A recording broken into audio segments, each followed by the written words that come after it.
Nous te glorifions de ce que, Seigneur, ton nom est célébré dans ce lieu, au nom puissant du Seigneur Jésus-Christ. Prends toute la place et prends tout le pouvoir. Et nous disons ensemble très fort, Amen. Amen.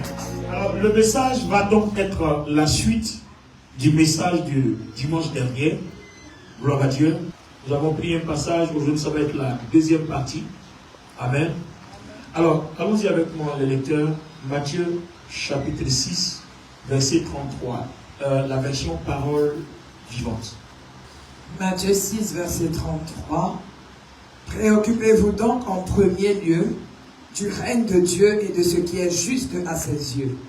Alors, tout le reste vous sera donné par-dessus le marché. Alors, voici un passage que nous avons ici dans les Écritures, Matthieu 6, 33, qui nous exhorte, qui nous parle. Le Seigneur Jésus nous donne des conseils. Vous voyez, souvent quand on lit la Bible, il faut faire attention. Il y a des choses que le Seigneur recommande. C'est comme des ordonnances. Si vous ne les pratiquez pas, vous ne le verrez jamais agir. Quand il dit par exemple, préoccupez-vous en premier lieu, premièrement, du règne de Dieu. Amen. Et maintenant, vos besoins là, qui sont les deuxièmes préoccupations, Dieu lui-même, pour qui vous vous êtes préoccupé du règne, lui-même il va vous donner. Vous voyez? Donc en fait, il y a un ordre spirituel dans lequel Dieu nous bénit. Yes. Dieu ne va pas visiter une personne qui se préoccupe de sa vie d'abord. Yes. Mais Dieu se préoccupe d'une personne qui se préoccupe du règne de Dieu sur terre. Amen. Donc souvent nous menons notre vie chrétienne à un vent contraire. Le vent est contraire. On fait le contraire des choses. Il dit préoccupez-vous premièrement. C'est-à-dire ton premier souci en tant qu'enfant de Dieu, en tant que chrétien, doit être le règne de Dieu à travers toi sur terre. Amen. Dans le même Matthieu 6, la prière de notre Père dit quoi? Notre Père qui es aux cieux, que ton nom soit sanctifié, que ton règne vienne. Et puis il dit que ta volonté soit faite sur la terre. C'est-à-dire là où on est présentement là, comme elle est faite au ciel. Donc en fait, Dieu t'a créé parce qu'il y a quelque chose qu'il fait au ciel. Il veut que par toi, la même chose soit faite sur la terre. Yes. Donc c'est un premier objectif qui ne doit jamais quitter ton esprit et ta mentalité. Amen.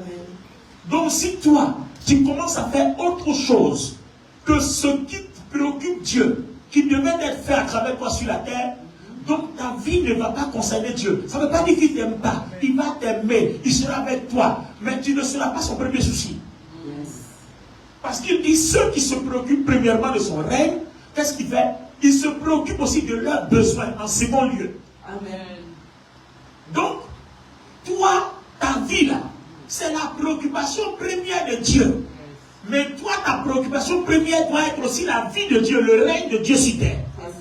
Donc en fait, Dieu a une préoccupation première, c'est de te faire du bien, c'est de te bénir, de t'accorder ce que ton cœur désire. Mais il veut que d'abord, toi, ta première préoccupation soit manifestée pour que lui, il libère. Lui, sa première préoccupation te concerne. Donc, que ta volonté soit faite sur la terre comme elle est faite au ciel. Amen. Donc, notre Père qui est aux cieux, que ton nom soit sanctifié, dit que ton règne vienne. Que ton règne vienne.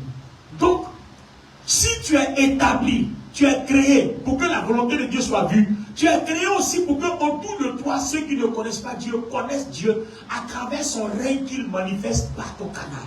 Amen. Amen. Amen. C'est pour ça que notre titre de ce message, c'est comment activer la manifestation du règne de Dieu. Yes. Alléluia. Amen. Et le problème, c'est que nous faisons le contraire. Alors, on va rester toujours dans Matthieu, le chapitre... on va aller dans Matthieu chapitre 16. Matthieu chapitre 16, je vais lire la version Bible du Seigneur à partir du verset 21. À partir de ce moment, Jésus commence à exposer à ses disciples qu'il devait se rendre à Jérusalem et subir de cruelles souffrances de la part des responsables du peuple, des chefs, des prêtres et des spécialistes de la loi, être mis à mort et ressusciter le troisième jour. Donc Jésus explique à ses disciples que ça fait bientôt 33 ans et demi qu'il est sur la terre. Il va maintenant mourir à la croix.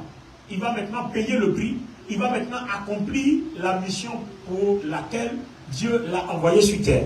Alors, regardez un autre, au verset 22, on voit Pierre. Vous allez comprendre qu'est-ce qui anime Pierre. Alors Pierre, au verset 22, le prit à part et se mit à lui faire des reproches. Que Dieu t'en préserve, Seigneur, cela ne t'arrivera pas. Mais Jésus se retournant lui dit, arrière, Satan, éloigne-toi de moi, car tu es pour moi un obstacle, car tes pensées ne sont pas celles de Dieu, ce sont les pensées des humains. Donc vous voyez que souvent, vous et moi, on est animés d'émotions.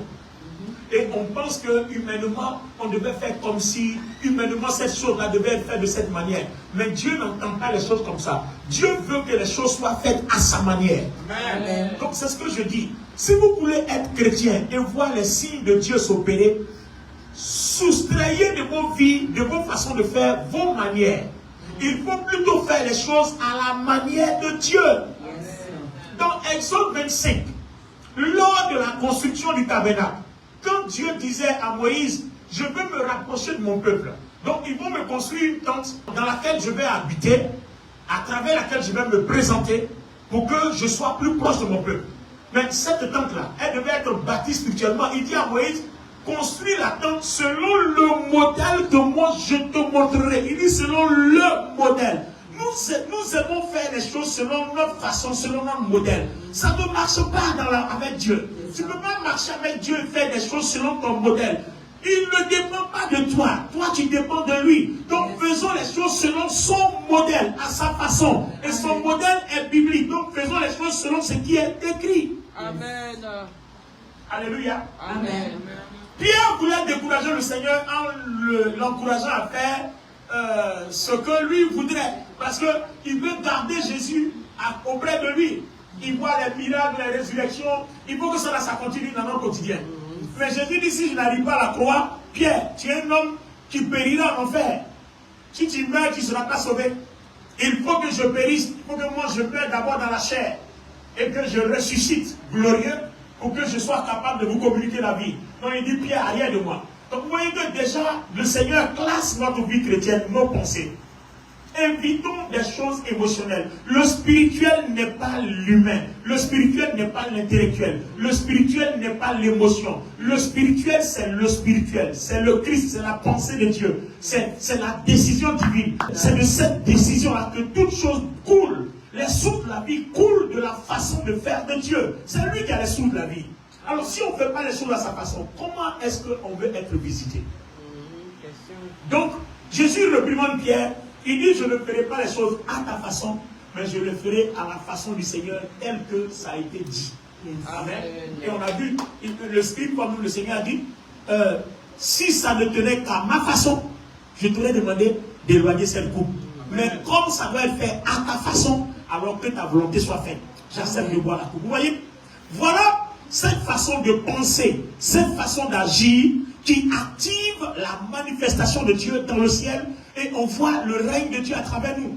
Amen. Vous voyez que souvent on ne voit pas de grands signes dans nos vies. On ne voit pas de grands signes dans nos vies. Pourtant on prie, pourtant on jeûne, mais on n'est pas radical dans les Écritures. On est complaisant. Souvent on bataille les Écritures à 50-50. On trouve que cette façon de faire est bonne et on trouve que comme si elle est bien, donc on donne à Dieu une moitié, nous on prend une moitié. Non, les Écritures c'est radical. Aussi longtemps qu'on n'aura pas compris ça, on continuera de tourner et on ne verra pas de résultats. En fait, c'est ça le problème. Alléluia. Alors, le Seigneur continue au verset 24. Je suis toujours dans Matthieu 16. Il dit, puis, s'adressant à ses disciples, Jésus dit, si quelqu'un veut venir à ma suite, qu'il renonce à lui-même, qu'il se charge de sa croix, qu'il me suive. Car celui qui est préoccupé de sauver sa vie la perdra, mais celui qui perdra sa vie à cause de moi la retrouvera. Si un homme parvient à posséder le monde entier, à quoi cela lui sert-il s'il perd sa vie? Et que peut-on donner pour acheter sa vie? Alors, regardez bien ce qui est écrit ici, dans le livre de Matthieu 16, les versets que nous venons de lire. C'est tellement impressionnant. Je voudrais juste traverser en vous disant ceci. Si quelqu'un ne renonce pas à lui-même, il n'est pas digne de moi. C'est-à-dire, le royaume de Dieu ne peut pas t'aimer. Même si Dieu t'aime, mais son système mis en place ne va pas te visiter. Si tu ne renonces pas à toi-même. C'est-à-dire, si tu n'arrêtes pas de faire les choses à ta façon, selon ta façon de voir les choses. C'est ce que je disais tout à l'heure pendant nos offrandes. Tu vois, certains chrétiens aiment certains versets qui les arrangent, mais d'autres versets qui ne les arrangent pas, ils les rejettent. Mais on ne te demande pas de faire un choix dans les versets, on te demande de t'incliner devant la parole de Dieu. Tout simplement. Vous voyez? Et le Seigneur dit, si tu ne portes pas ta croix, tu ne peux pas me plaire. Je t'aime, hein? Mais si tu ne portes pas ta croix, si tu ne renonces pas à toi-même, tu ne peux pas me plaire. Renoncer à soi-même, c'est quoi? Est-ce que Dieu t'a une fois demandé de ne pas t'aimer toi-même? Non. Il dit tu aimeras ton prochain comme toi-même. Ça veut dire qu'il nous a déjà dit de nous aimer nous-mêmes. Parce que si tu dois aimer ton prochain comme toi-même, ça veut dire que tu t'aimes. Et puis la façon dont tu t'aimes là, il faut aimer ton prochain comme ça. Est-ce que vous comprenez? Amen. Donc il dit, avant de commencer à t'aimer là, il faut commencer à m'aimer d'abord. Place-moi d'abord. Une fois que tu m'as aimé, alors moi, en t'aimant, pour te donner les preuves que je t'aime, je vais te fournir ce que ton cœur désire. Amen. Est-ce que vous comprenez? Amen. Donc ce passage de porter la croix là, on n'a jamais compris. Mais aujourd'hui, je vais prendre un exemple. Regardez même ce qui est écrit ici dans Matthieu chapitre 10, le verset 37 dans la version Bible du Seigneur. Il dit, celui qui aime son père ou sa mère plus que moi n'est pas digne de moi. Celui qui aime son fils ou sa fille plus que moi n'est pas digne de moi. C'est-à-dire, si toi-même tu t'aimes plus que Jésus, tu n'es pas digne de lui. Si tu aimes ton papa, ton mari, ta femme, ton enfant, ta fille, ton fils, ton argent plus que lui, tu n'es pas digne de lui. Si tu aimes ton bien, ton entreprise plus que lui, tu n'es pas digne de lui. Est-ce que cela veut dire que Jésus ne veut pas qu'on s'aime, qu'on aime nos enfants, qu'on aime nos maris, nos femmes, qu'on aime nos entreprises? C'est pas ce qu'il a dit. En fait, il parle en termes de priorité. C'est-à-dire dans ta vie, qu'est-ce que tu fais pour avoir de grandes choses? Voilà ce que ça veut dire. Quand tu marches avec Dieu, qu'est-ce que tu dois faire pour avoir de grandes choses, pour que le nom de Dieu là soit glorifié à travers ta vie? Pour que ceux qui sont autour de toi, qui ne connaissent pas Dieu, puissent connaître Dieu à travers la manifestation que Dieu opère dans ta vie. Est-ce que quelqu'un comprend? Parce que toi et moi, on est créés pour que Dieu se manifeste, son règne s'établisse sur la terre. Mais pour que le règne de Dieu s'établisse sur la terre, il faut que tu renonces à toi-même. Ça veut dire, quelles sont les choses que tu dois faire pour que Dieu, là, il te fasse confiance, pour qu'il s'investisse en toi. Il investisse sa gloire en toi. Il investisse sa puissance en toi. Il investisse son règne en toi. Tout ne se limite pas au fait de jeûner, prier, jeûner, prier, jeûner, prier. Jeûner et prier ont leur sens. Mais poser des actions pour que Dieu ait confiance en toi, pour que son règne soit manifesté sur la terre, a aussi son sens. Amen. Alléluia. Amen. Alors, le verset 38, il dit, et celui qui ne se charge pas de sa croix et ne me suit pas n'est pas digne de moi. Celui qui cherche à sauver sa vie perdra sa vie, et celui qui perdra sa vie à cause de moi la retrouvera. Est-ce que vous savez ce que ça veut dire? Ça veut dire que si tu penses à ta vie avant de penser à Dieu, et qu'à cause des besoins de ta vie, tu négliges Dieu, Dieu dit, tout ce que tu fais là, tes projets ne vont pas aboutir. Les amis, vous ne voyez pas que souvent, nous sommes une propre malédiction pour nous-mêmes. Nous sommes une propre malédiction pour nous-mêmes. Il dit, si tu veux sauver ta vie, tu la perdras. Mais si tu perds ta vie à cause de moi, tu la sauveras. En fait, il ne te demande pas d'envoyer ta vie à l'abattoir ou à la perdition. Non, c'est pas ce qu'il dit. Si tu fais de moi les premières priorités que tu laisses pour ta vie, moi je ferai de ta vie, moi Dieu, mes premières priorités. Amen. En fait, si tu veux, c'est comme si ce sont des échanges. Il attend de toi quelque chose, toi aussi tu attends de lui quelque chose. Donc Dieu te dit, bon, prouve-moi que tu dépends de moi. Et je te prouverai aussi que j'ai tout fait aussi pour toi. Amen. My God. My God. Prouve-moi que tu dépends de moi. Et moi, Dieu, je te prouverai que moi aussi, tout ce que je fais là, c'est pour toi. Yes. Toute la puissance que je manifeste là, c'est pour toi. C'est pour que tu sois béni, c'est pour que tu sois riche, c'est pour que tu sois grand, c'est pour que tu sois en bonne santé, c'est pour que tu aies la longévité, c'est pour que tu sois au-dessus de tous les esprits mauvais qui t'attaquent, que tu aies la victoire en tout point de vue. Amen. En face de tout adversaire. Amen. Alléluia. Amen. Alors, j'ai choisi un passage qui nous montre dans la vie comment certaines personnes ont renoncé à eux-mêmes, comment certaines personnes ont aimé Dieu plus que leur vie, et comment certaines personnes ont retrouvé leur vie, comment certaines personnes ont été bénies. Amen. Donc il y a un exemple flagrant. Allons-y dans le livre de Daniel au chapitre 3. Daniel chapitre 3, version 8 secondes, Bible, c'est peu importe, c'est pas grave. Verset 1. Le roi Nabucodonosor fit faire une statue d'or de 30 mètres de haut et de 3 mètres de large. Oui. Il la fit ériger dans la plaine de Doura, dans la province de Babylone. Puis il convoqua les satrapes, les préfets, les gouverneurs, les conseillers, les trésoriers, les juristes, les magistrats et tous les dirigeants des provinces pour l'inauguration de la statue qu'il avait fait dresser. Oui.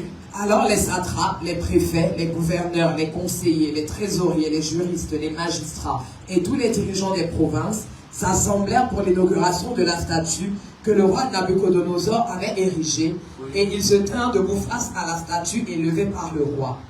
Un héros proclama à voix forte: à vous, hommes de tout peuple, nation et langue, on vous fait savoir qu'au moment où vous entendrez le son du cor, du fifre, de la cithare, de la lyre, de la harpe, de la double flûte et de toutes sortes d'instruments de musique, vous vous prosternerez devant la statue d'or que le roi Nabucodonosor a fait ériger. Suivez attentivement la lecture parce qu'on va voir l'explication de ce que quand Jésus dit: si quelqu'un ne renonce pas à lui-même, il n'est pas digne de moi.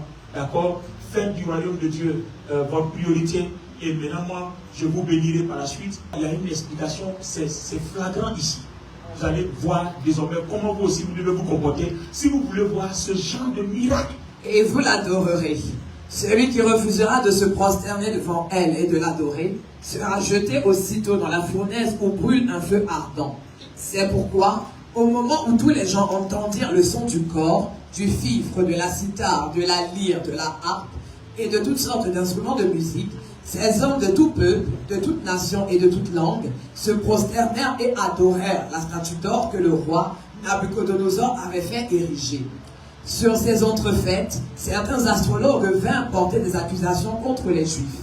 Ils s'adressèrent au roi Nabucodonosor et lui dirent: que le roi vive éternellement. Ô roi, Sa Majesté a promulgué un édit ordonnant que tout homme se prosterne et adore la statue d'or dès qu'il entendrait le son du cor, du fifre, de la cithare, de la lyre, de la harpe, de la double flûte et de toutes sortes d'instruments de musique. Regardez bien les amis. Regardez. Qu'est-ce qui se passe en fait? Il y a eu une déportation des enfants de Juda depuis Jérusalem dans le royaume de Babylone. Pourquoi il y a eu la déportation? C'était sous le roi Joachim qui a péché contre Dieu de par son idolâtrie et de par sa désobéissance à l'Éternel. Or, vous savez qu'avant, quand les rois péchaient et que le peuple suivait leur péché, qu'est-ce que Dieu fait? Dieu envoyait une nation étrangère les assujettir jusqu'à ce que, quand ils commencent à souffrir, ils reconnaissent qu'ils ne doivent plus aller vers un autre Dieu pour se prosterner, mais ils doivent se repentir pour retourner à l'Éternel. Donc on était dans ce contexte-là. D'accord? Maintenant, arrivé dans le royaume babylonien, c'est le roi de Babylone à l'époque-là était Nebuchadnezzar. Nebuchadnezzar. C'est lui qui était le roi à cette époque-là. Qu'est-ce qu'il fait? Dieu lui a donné un très grand pouvoir, Nebuchadnezzar. Il dominait, il était même le roi des rois de la terre à cette époque. Il dominait jusqu'en Afrique, en Égypte, partout. Il dominait. Et quand Nebuchadnezzar parle, il n'y a pas quelqu'un qui peut dire son contraire. Ta tête est tranchée en même temps. Ça veut dire que si ce n'est pas Dieu là, Nebuchadnezzar n'a pas d'adversaire parce que Dieu l'a rendu trop fort. Pour ceux qui suivent le Zoom, quand on va étudier le livre de Daniel, on va parler de lui. Et je crois que c'est à partir même de demain, on va toucher cette partie-là, au chapitre 2. Parce qu'on va faire 2 séances sur le chapitre 1. Voilà, pour mieux creuser, pour comprendre les bases. Alors, regardez bien, Nebuchadnezzar maintenant qui est idolâtre. Vous voyez, quelqu'un va me dire, mais comment il se fait que Dieu choisit des rois idolâtres, des rois païens? C'est pour montrer que Dieu a le contrôle sur toutes les nations. À l'Éternel, la terre se le renferme, le psaume des 4. Qu'il soit païen, qu'il soit chrétien, c'est Dieu qui établit qui il veut. Donc Dieu montre à travers le livre de Daniel sa souveraineté sur tous les royaumes, sur toutes les républiques de la terre. Amen. Donc il peut mettre un roi païen comme un roi chrétien, peu importe, c'est sa volonté qui compte.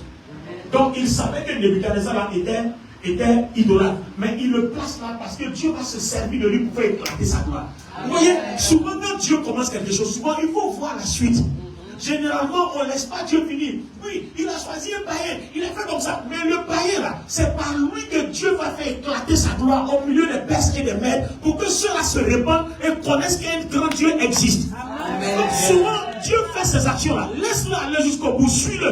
Même, je vous donne un conseil. Même si vous ne comprenez pas ce que Dieu fait, suivez. Amen. Souvent quand je prie, je dis Seigneur, il se passe un événement bizarre dans ma vie présentement. Mais c'est vrai, je ne comprends pas ce que tu fais. C'est bizarre, mais je te fais confiance. Amen. Priez comme ça, Dieu aime ce genre de prière. Amen. Seigneur, je ne maîtrise pas ce qui se passe dans ma vie. C'est bizarre. J'ai l'impression que l'ennemi me domine alors que je suis en pleine ascension spirituelle. Mais Seigneur, je te fais confiance. Il y a des choses bizarres qui m'arrivent alors que je prie, je jeûne, je ne suis pas dans le péché, mais Seigneur, je te fais confiance. Je vais aller jusqu'au bout parce que je sais que tu ne me laisseras pas tomber, tu ne m'abandonneras pas. Voilà le genre de prière qu'il faut faire à Dieu. C'est pas le temps de dire Seigneur, tu m'as abandonné. Ou tu non, Seigneur, je ne comprends pas, mais je te fais confiance. Seigneur, c'est compliqué, mais je te fais confiance. Seigneur, c'est difficile, mais je te fais confiance.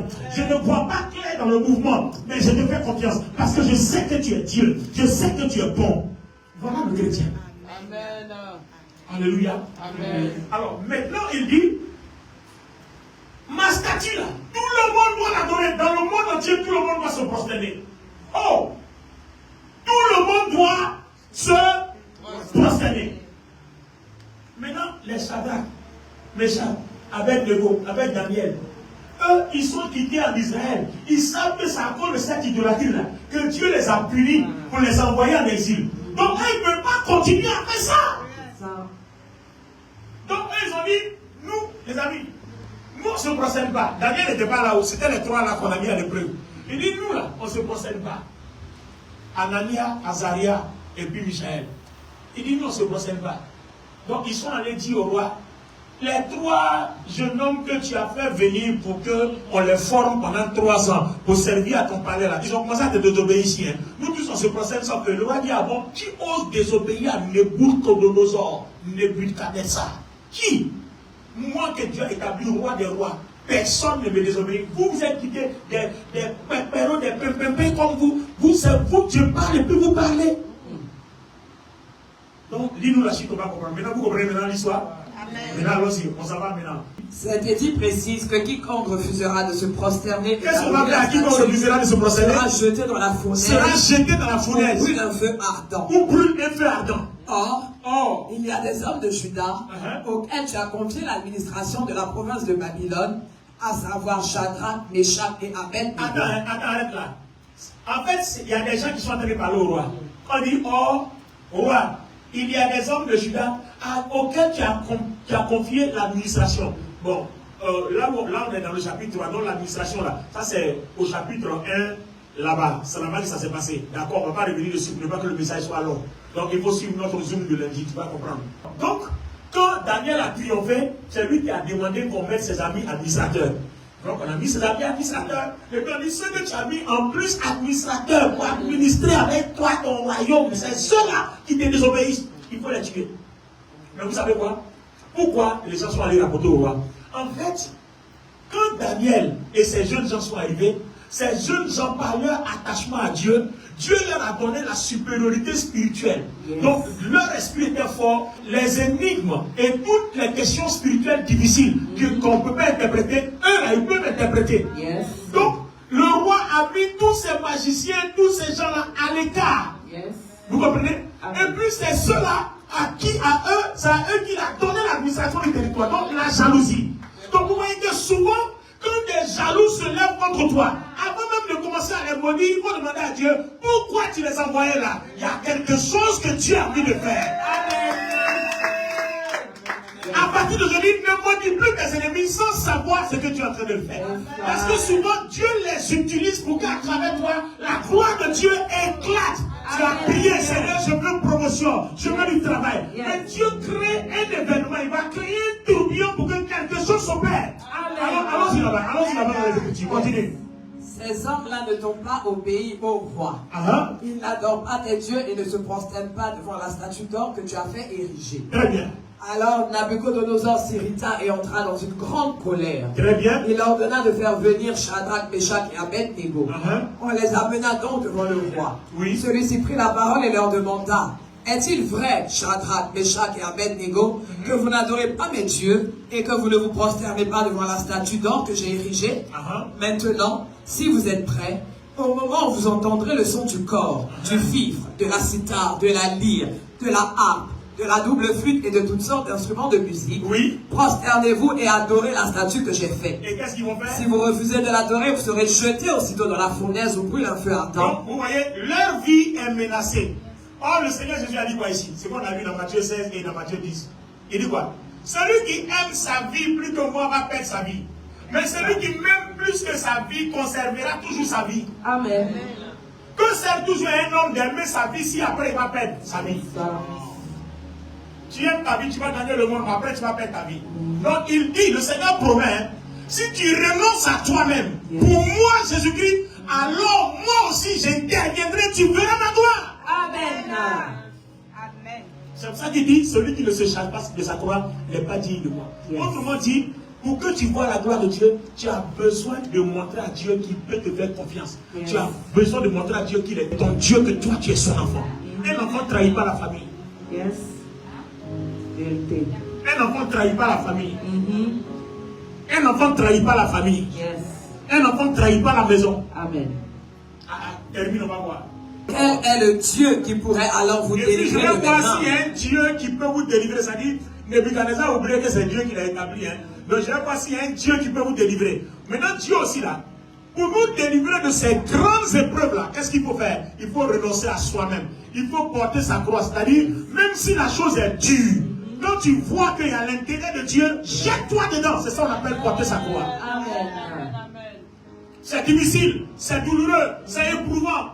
Mais comme il y a Dieu dedans, je vais me jeter dedans. Shadrach, Meshach et Abednego répondirent au roi: oh Nabucodonosor, il n'est pas nécessaire de te répondre sur ce point. Ah, Si le Dieu que nous servons peut nous délivrer de la fournaise où brûle un feu ardent, ainsi que de tes mains, ô roi, qu'il nous délivre. Mais même s'il ne le fait pas, sache bien, ô roi, que nous n'adorerons pas tes dieux et que nous ne nous prosternerons pas devant la statue d'or que tu as fait ériger. stop!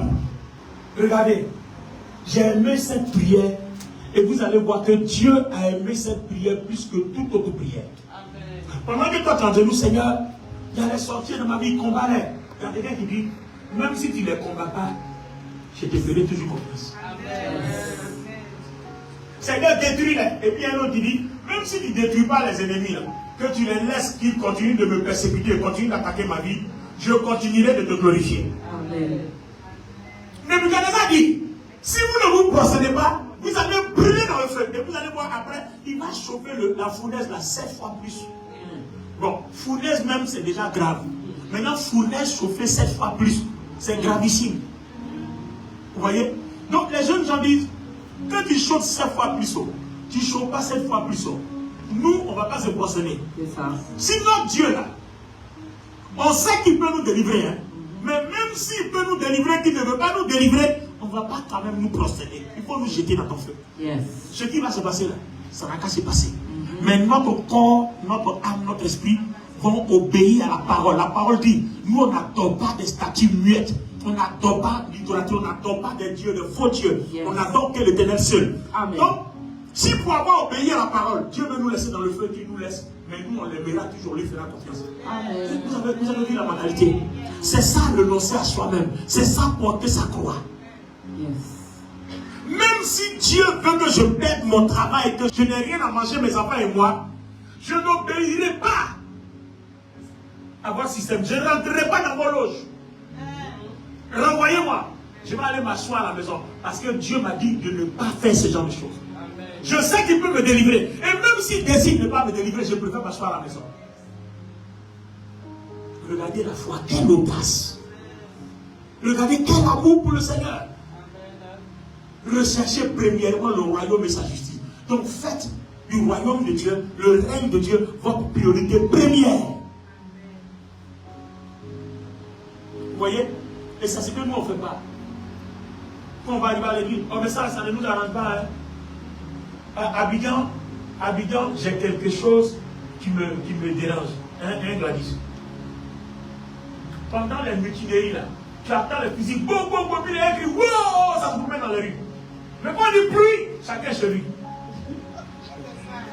Pendant la mutinerie là, les gens ils viennent à l'église. Mais quand il y a pluie, les gens ne viennent pas, ils sont à la maison. Alors, pourtant, sous la pluie là, il va au travail. Yes. Pourquoi? Parce qu'il aime son jeton, son argent qu'il va avoir. Mais sous la pluie, il ne vient pas à l'église. Non, non, il a plu. Mes vêtements seront mouillés. Maintenant, il va au travail, ses vêtements sont mouillés, mais il va. Yes. En fait, tu es en train de dire à Dieu que je ne t'aime pas plus que mon travail. J'aime mon travail plus que toi. J'aime mon argent plus que toi. J'aime ma vie là plus que toi. Je ne peux pas permettre même qu'on coupe même un seul centime sur mon salaire parce que tout simplement, non, non, non, j'aime ma vie plus que toi. Je vais au travail, mais si c'est l'église, on va attendre. Vous voyez? Jésus dit, quand tu te comportes comme ça, tu n'es pas digne de lui.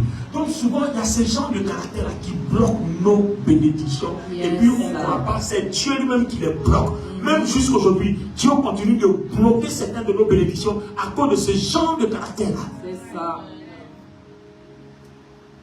Alléluia. Amen. J'ai dit Alléluia. Amen. Comment on appelle ça? Avant, quand tu n'avais pas voiture, là, tu vas au travail. Comment tu faisais?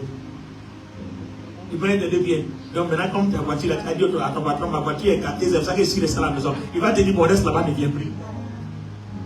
Tu comprends, non? Quand tu dis, reste là-bas, ne viens plus. Avant, quand tu venais ici, tu avais voiture. Donc tu venais, non?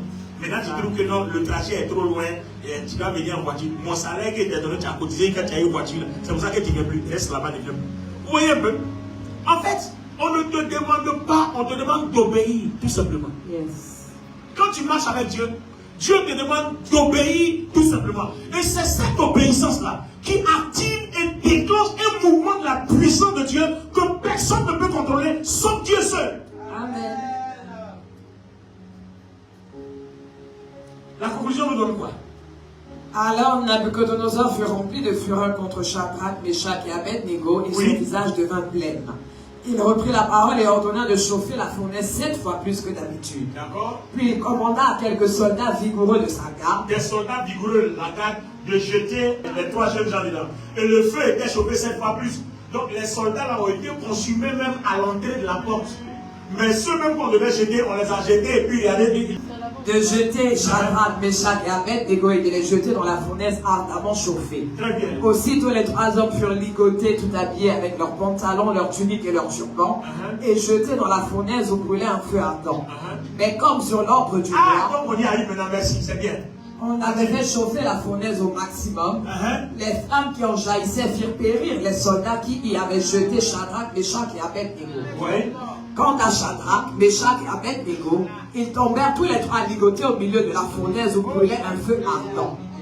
C'est alors que le roi Nabucodonosor fut saisi de stupeur. Il se leva précipitamment et, s'adressant à ses conseillers, il demanda: n'avons-nous pas jeté 3 hommes tous ligotés dans le feu? Maintenant, Ils répondirent au roi: bien sûr, majesté. Eh bien, reprit le roi, je vois 4 hommes sans lien qui marchent au milieu du feu, sans subir aucun dommage corporel. Et le 4e a l'aspect d'un fils des dieux. Jésus était là. C'est ça. Jésus était là. Il était dans le feu. Continue.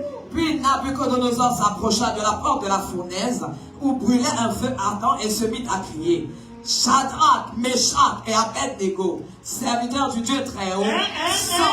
Comment il les appelle? Serviteurs du Dieu très Mais avant, on haut. les appelait comment? Les jeunes gens. Et maintenant, ils sont serviteurs du Dieu. Vous avez vu? Vous avez vu?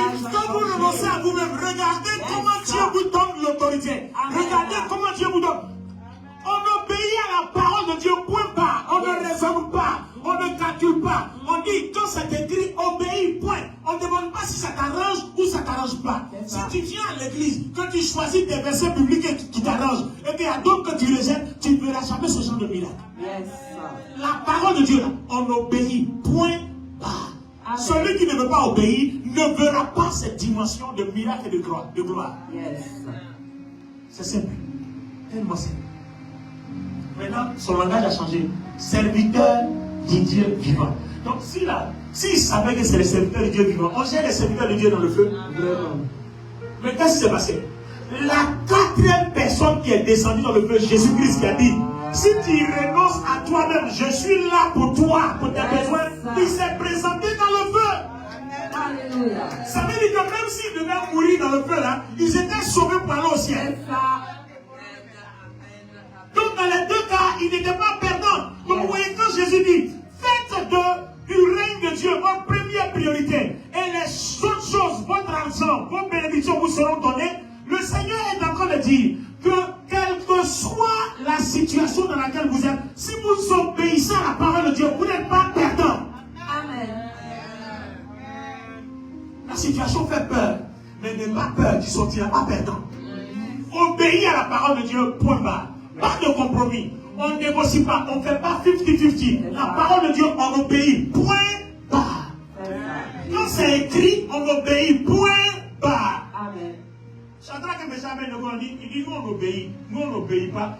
La Bible dit, pas d'idolâtrie, on ne se prosterne pas devant les statues. C'est devant Dieu seul. Que tu chauffes ta fournaise, que tu sois roi des rois. Nous on est un roi des rois dans les cieux. C'est sa parole que nous on respecte. C'est tout. Jette-nous dans ta fournaise. Nous on lui fait confiance. S'il décide de nous sauver, c'est ça. S'il ne nous sauve pas, dans tous les cas, on n'est pas perdant. Même si on meurt dans le feu, on va au ciel avec lui. Si il ne veut pas qu'on aille au ciel maintenant aussi, il va nous faire sortir. Et Dieu a fait un choix. Il a décidé de les faire sortir parce que, en les envoyant là-bas, c'est pour qu'à travers eux, le règne de Dieu soit établi dans le royaume des Perses et des Mèdes. Je déclare qu'à travers toi, le règne de Dieu soit manifesté dans ta maison, dans ta famille, dans ton travail. Je déclare qu'à travers toi, partout où tu passes, que le règne de Dieu soit manifesté à travers toi. Qu'il y ait des guérisons à travers toi, qu'il y ait des délivrances à travers toi, qu'il y ait des miracles à travers toi. Que Dieu soit adoré par des multitudes de personnes à travers ton canal. À cause de ton obéissance à la parole. Donne-moi très fort, amen.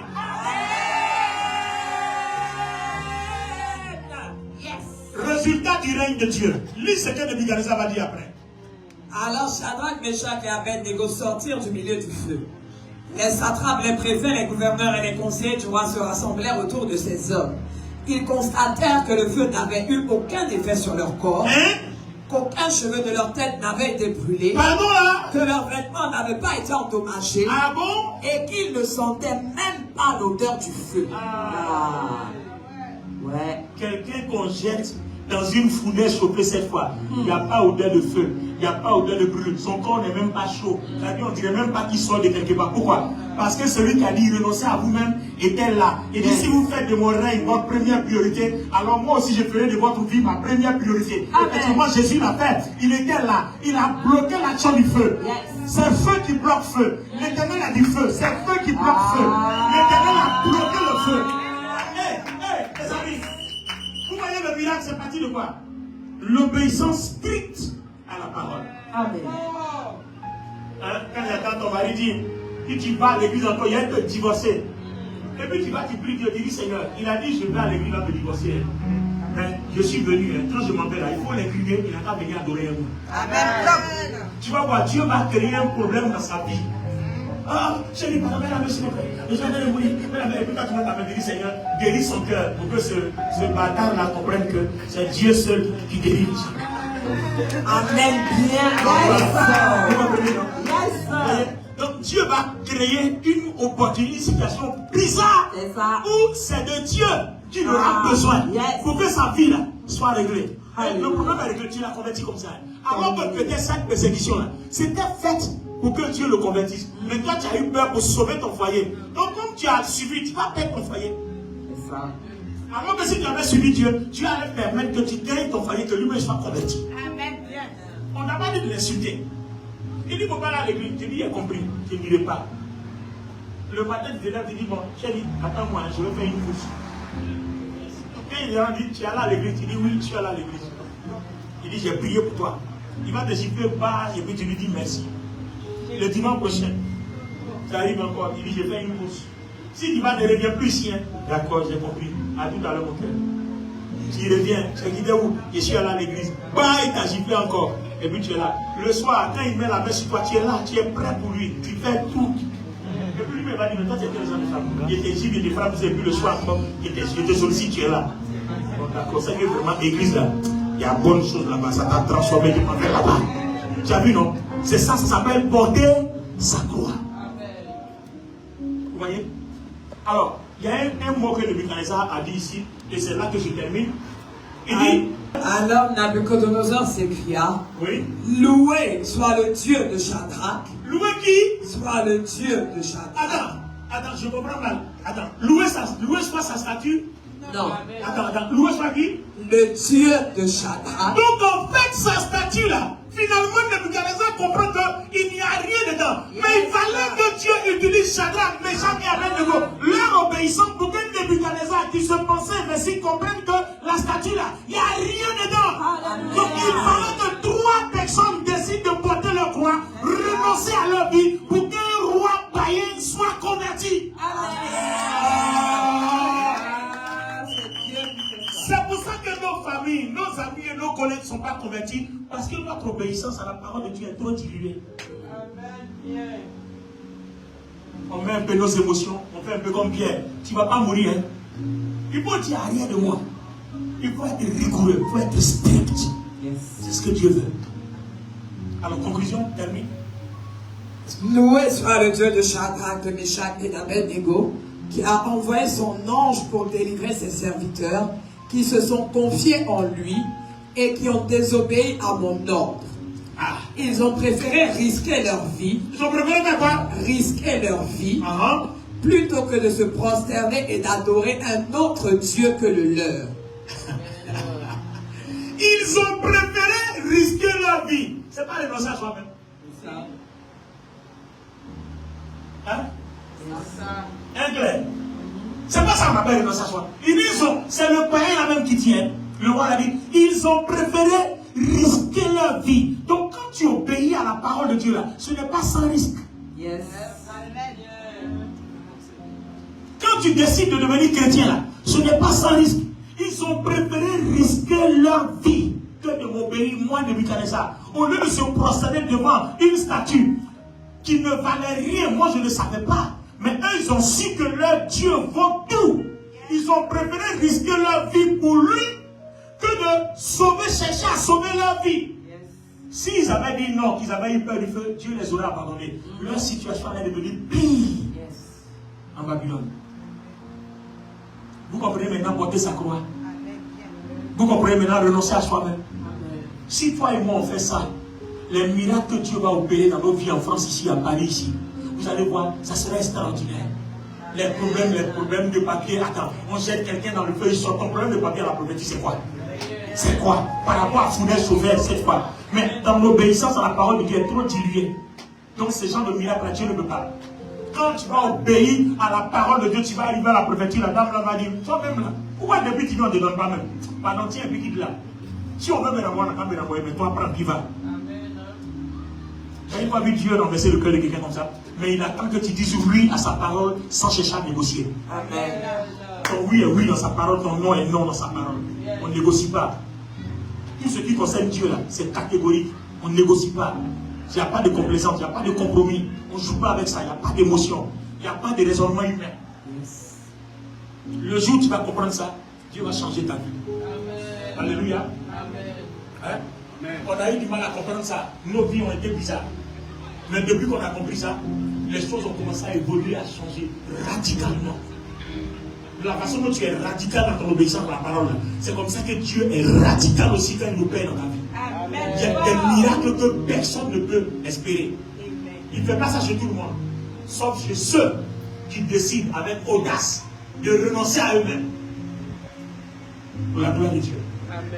Que ton règne vienne. Notre Père qui est aux cieux. Quand tu récites notre Père qui est aux cieux, que ton règne vienne. Ce n'est pas dans la bouche. C'est dans les actes d'obéissance à la parole. Amen. Alors termine la prière de Nebuchadnezzar. Voici donc ce que je décrète. Voici donc ce que je décrète. Tout homme, de quelque peuple, nation, Nebuchadnezzar dit à partir d'aujourd'hui, tout homme, de quelque nation que ce soit, si jamais quelqu'un d'entre vous se trompe pour parler mal du Dieu de Shadrach, Meshach et Abednego, il soit tué. Pourtant avant, il dit quiconque ne se prosterne pas devant ma statue soit brûlé. Maintenant c'est quiconque qui parle mal du Dieu.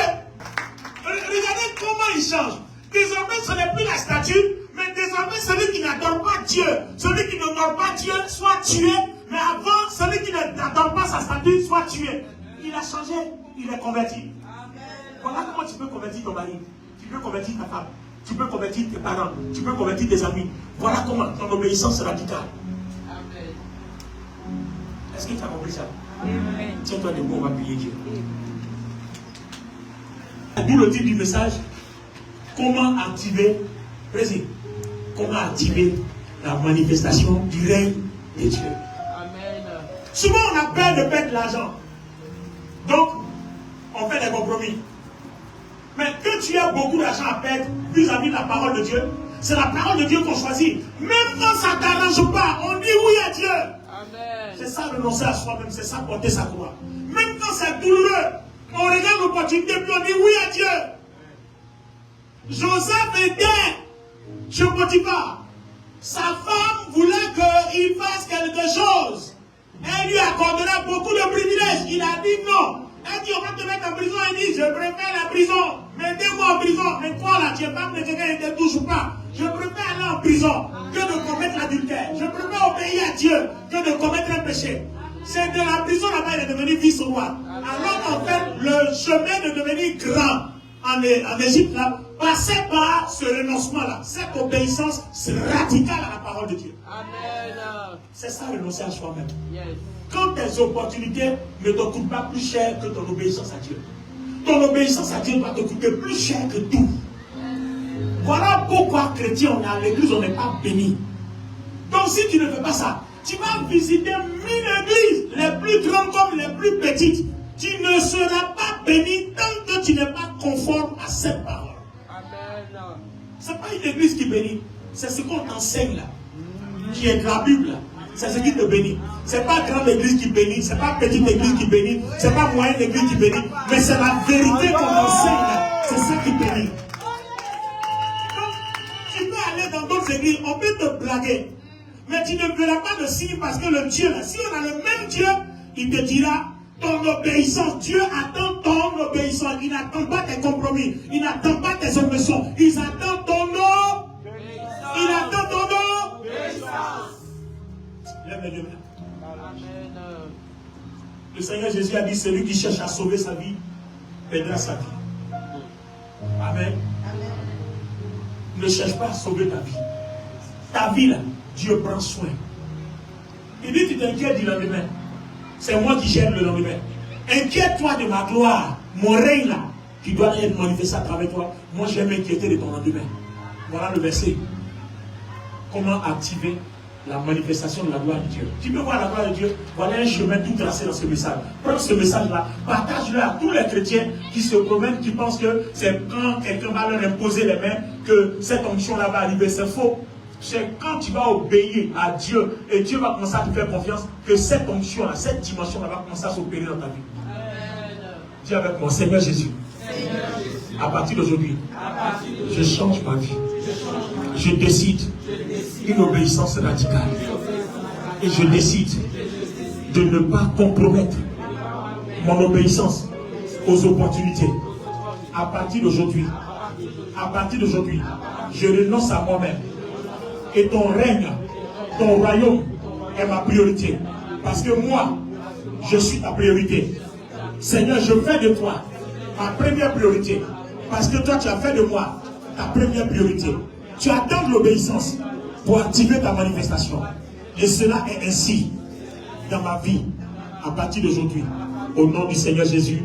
Et je dis c'est Amen. Amen. Amen. Amen. Amen. Amen. Amen. Amen.